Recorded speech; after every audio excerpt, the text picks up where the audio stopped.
3 ساڵ بەسەر تەمەنی کابینەی نوێمی حکوومەتی هەرێمی کوردستاندا تێدەپەڕێ. سەرۆکی حکوومەتی نوێ و تیمەکەی ڕەخنەی زۆریان لە کابینەی پێشتر گرت و خۆیان لە قەیرانەکانی دەبوارد. بەڵێنی کابینەیەکی خاوەن استراتیژ و خزمەتگوزاریان بە جەماوەر دەدا. بەڵام سەرەڕای بەرزبوونەوەی نرخی نەوت و داهاتەکان خزمەتگوزاریەکان لە گشت ئاستەکاندا خراپتر بوون. لەگەڵەوەی لە سەردەمی کابینەی پێشوودا نرخی نەوت بۆ ئاستێکی ترسناکدا بەزی بوو، بەڵام نرخی سوتەمەنیەکان بەرزبوونەوەی گەورەی تۆمار نەکرد. بەڵام لە سای کابینەی نوێم و بەرزبوونەوەی خەیاڵی نرخی نەوت و داهاتەکاندا نرخی بەنزین و نەوتی سپی و گازی سروشتی بە ڕێژەیەکی سەرسوڕهێنەر بەرزکرایەوە. تەنانەت ئەو پشکەش کە لە حکوومەتی ناوەندیەوە دەنێردرێت گومرگی دەخرێتە سەر و هاو نرخی سوتەمەنیەکەی هەرێمی دەکەن. تەنانەت نرخەکە ئەوەندە بەرزە ئاستی سوتەمەنی ئەو وڵاتانەشی تێپەڕاندووە کە نەوت دەکڕن. ئەوە جگە لەوەی کوالەتی خراپی سوتەمەنیەکە لە ئاستێکدایە ژینگە و ژیان و بژێوی هاوڵاتیانی بە تەواوی خستووە تێمەترسیەوە.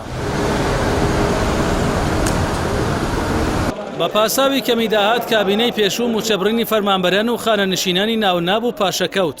بەڵام کابینەی نۆیەم بڕینی موچەی چەندین مانگی بە تەواوی خوارد و ئامادە نەبوو هیچ ناوێکی چاواشەکارانەشی بۆ دابنێت. ئەم کابینەیە خۆی ناونا کابینەی خزمەتگوزاریەکان، بەڵام 3 ساڵی ڕابردوو باشترین بەڵگەیە لەسەر خراپی خزمەتگوزاریە بنچینەیەکان.